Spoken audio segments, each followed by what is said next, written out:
हाँ जी। प्रणाम प्रभु जी। हाँ प्रणाम। तो आपका क्वेश्चन क्या था? प्रभु जी, जैसा कि हम सुनते हैं और शास्त्रों में भी लिखा है कि अपना तन मन धन अपने गुरु को समर्पित कर दो तो तुम्हारी आध्यात्मिक उन्नति तेजी से होगी। तो इसका क्या एक्चुअली में मीनिंग है? देखो, ये कैसा है जी कि हमारे भीतर जो है ना,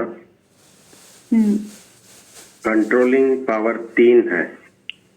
एक है शरीर, जी दूसरा है मन और तीसरा है आत्मा। तो अगर हम कोई भी प्रतिक्रिया करते हैं ना या कर्म करते हैं तो वो या तो शरीर से प्रेरित होता है या मन से प्रेरित होता है या फिर आत्मा से। और जितने भी मनुष्य हैं वो सिर्फ शरीर और मन से प्रेरित ही कर्म करते हैं और शरीर और मन से ही प्रतिक्रियाएं करते हैं। आत्म तत्व का तो उसे पता ही नहीं है। बिल्कुल। तो जब शास्त्रों में लिखा है कि हमारे तन मन धन, मतलब यानी कि जितने भी संसाधन है हमारे पास, जितना भी साधन है वो सब कुछ जो है ना गुरु को अर्पण करना, यानी कि जो है भीतर बैठे आत्म तत्व को, यानी कि भीतर बैठे सत्पुरुष को। इसका मतलब क्या हुआ कि अब जो है ना कंट्रोलिंग सिस्टम, कंट्रोलिंग पावर जो है ना वो आत्म तत्व के पास है। यानी कि कोई भी सिचुएशन में जो रिएक्शन आता है या कर्म होता है या प्रतिक्रिया होती है तो उसको शरीर जो है ना, शरीर के द्वारा नहीं होगी, वो मन के केंद्र से भी नहीं होगी, वो आत्मा के केंद्र से होगी।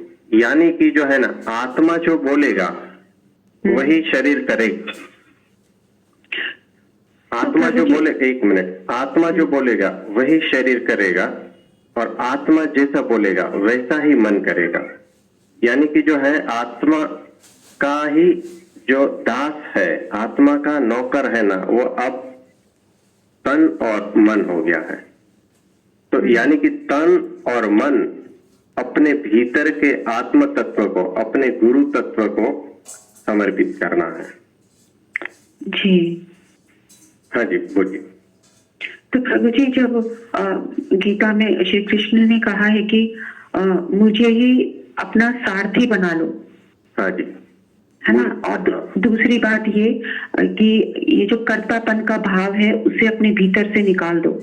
तो क्या उन दोनों बातों का एग्जैक्ट मीनिंग यही है, यही वाली बात है कि अपनी आत्मा को ही अपना सारथी बना लो और सब कुछ आत्मा को ही समर्पित कर दो, तो जो करेगी वो आत्मा करेगी, तो तुम्हारा कोई कर्म नहीं बनेगा? हाँ जी, ये कैसा होता है कि श्री कृष्ण भगवान कह रहे हैं कि मुझे ही समर्पित कर दो, यानी मुझे, यानी परम तत्व को, यानी परमात्मा को, यानी पर ब्रह्म को।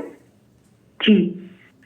जब हम अपना सब कुछ उसी को ही अर्पण कर देते हैं तो हम तो अहंकार रहित हो गए ना।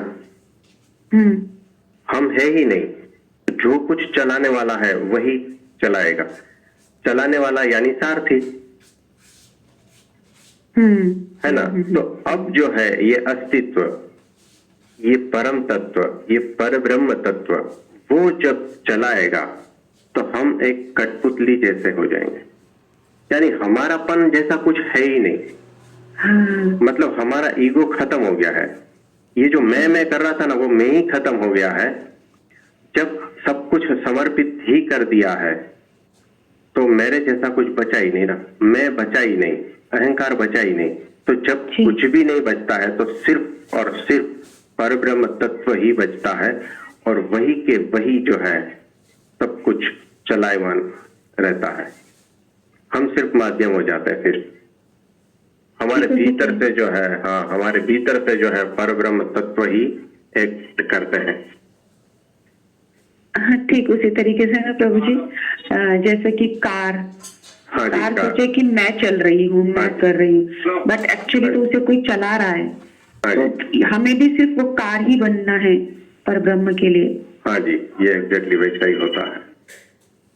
कितना गूढ़, कितना रहस्य है। हाँ जी, हाँ जी, ठीक है। थैंक यू प्रभु जी। हाँ जी प्रभु जी, thank you so very much. प्रणाम। हाँ जी, प्रणाम।